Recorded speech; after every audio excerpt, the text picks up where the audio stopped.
aquilo que aqui defendemos e que temos vindo a cumprir ao longo destes 6 anos é um crescimento que possa beneficiar todos, que possa reduzir as desigualdades e não uma aposta na economia que só pensa num dos lados, só pensa no apoio às empresas, não pensa na forma como essa riqueza pode ser distribuída pelos trabalhadores. E só António Costa pode continuar a avançar neste caminho. Mariana Vieira da Silva, também sobre o novo aeroporto de Lisboa ou a reconversão. O Partido Socialista tem tido sobre este tema uma postura muito simples, procurar resolver o problema, aceitando desde logo a solução que tinha sido assinada pelo governo anterior, a solução, aliás, que não era aquela que o PS defendeu nessa altura. Julgo que há momentos em que o país precisa de se unir sobre a metodologia, tomar a decisão e concretizar, porque o preço que pagamos pela não decisão, também ambiental, já foi muitíssimo. O fundamental é que as pessoas possam votar. Estamos perante uma eleição muito importante. No dia 30 de janeiro, as pessoas vão decidir se o primeiro-ministro de Portugal será António Costa ou Rui Rio. E não há qualquer dúvida, na nossa perspectiva, de que o Rui Rio é quem se posiciona. O Parlamento preocupou-se em garantir que as pessoas podem votar? E por isso mesmo, e por ser de vital importância, o PSD esteve sempre, e aqui subscrevendo o que já foi dito, o PSD subscreveu sempre todas as soluções que foram encontradas no Parlamento para tentar encontrar soluções para facilitar esse voto.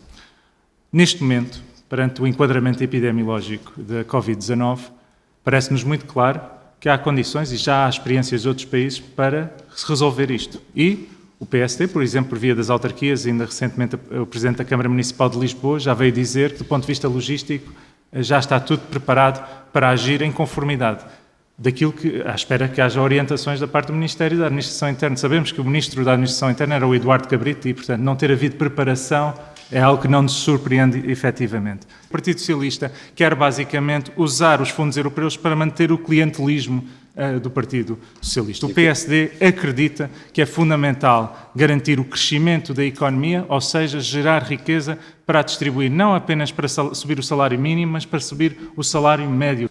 Bruno Maia, e o Bloco? Quando metemos aqui o aeroporto, estamos a falar, obviamente, também de mobilidade, de transportes. Claro. Com certeza. E eu acho que quando nós falamos em megaprojetos ou em grandes projetos ou em grandes projetos de construção pública, esta é a área em que a alternância de poder entre o Partido Socialista e o Partido Social Democrata mais dano tem causado ao país, porque de facto esta alternância do poder não ajuda ou não melhora a prossecução desses objetivos e desses grandes projetos, pelo contrário acho que os prejudica. Só se a esquerda do Partido Socialista tiver força é que nós conseguiremos impor na governação e no poder essa agenda. E o Bloco de Esquerda assume, já agora para responder à sua pergunta de há bocado, o Bloco de Esquerda assume que de facto ser terceira força política é importante para o Bloco de Esquerda e manter-se como terceira força política, porque isso significa meter a extrema-direita no seu devido lugar, que é no caixote lixo da história. O PS quer concentrar todo o voto à esquerda do PSD, o PSD quer concentrar todo o voto à direita do Partido Socialista, para depois juntarem-se os dois à esquina, a tocar a concertina e cantar o Sol e Dó. Mas o CDS não corre o risco de se extinguir nestas eleições? Isso todos os correm, não é? Todos os partidos correm, não é? Isso depende dos eleitores, mais uma vez. E eu creio que isso não acontecerá, não é? Não temos nenhum sinal que isso aconteça. Enfim, Mark Twain já falou muitas vezes na nossa história, nós estamos habituados a isso, não é? As notícias da nossa morte normalmente são muito precipitadas. E, portanto, isso é uma coisa que tem acontecido várias vezes na história do CDS, então com as sondagens temos uma mala pata conhecida. E depois temos uma destruição progressiva e que não está a ser contrariada da produção nacional em Portugal. E sem isso nós não conseguimos reverter o caminho que temos tido e que é partilhado no essencial por PS e PSD. Mas relativamente ao aeroporto do Montijo, ou a essa solução que no nosso entender é um absoluto desastre. E é um desastre, não é no entender da CDU, é um desastre no entender de ambientalistas, no entender de engenheiros, no entender de pilotos, no entender de entidades de proteção civil. Portanto, não tem, de facto, racionalidade nenhuma. Estas são as eleições em que os portugueses têm a oportunidade de romper de uma vez por todas com força do Bloco Central, porque muitos dos retrocessos a que o país tem assistido é precisamente pela mão do Bloco Central que têm ocorrido. A opção beja, e aquilo que o PAN defende, é que a avaliação ambiental das soluções aeroportuárias devem considerar todas as opções e não apenas a opção Montijo e Alcochete. Beja, conjugado com a ferrovia de alta velocidade, pode garantir que em hora e meia, as pessoas de facto estejam em Lisboa. Mas quando, e, portanto, Inês Sousa Real? tudo isto tem que ser pensado e planeado no tempo para que possamos ter a ferrovia, aquilo que o PAN propõe no seu programa é que... De facto, a habitação é o direito constitucional que falta cumprir na sua totalidade. E não há uma resposta para o problema da habitação. O problema da habitação tem de ser visto de forma integrada e com várias respostas ao mesmo tempo para conseguirmos, de facto, dar resposta a que as pessoas tenham casa. O voto no LIVRE, de facto, é o único voto que garante que não fica tudo na mesma. É o voto que volta a trazer para a mesa das negociações e para a Assembleia da República a esquerda verde, europeísta e o pensamento a longo prazo e de futuro. E nesta campanha fomos acusados de ser utópicos, mas eu quero lembrar que as utopias no presente são realidades no futuro.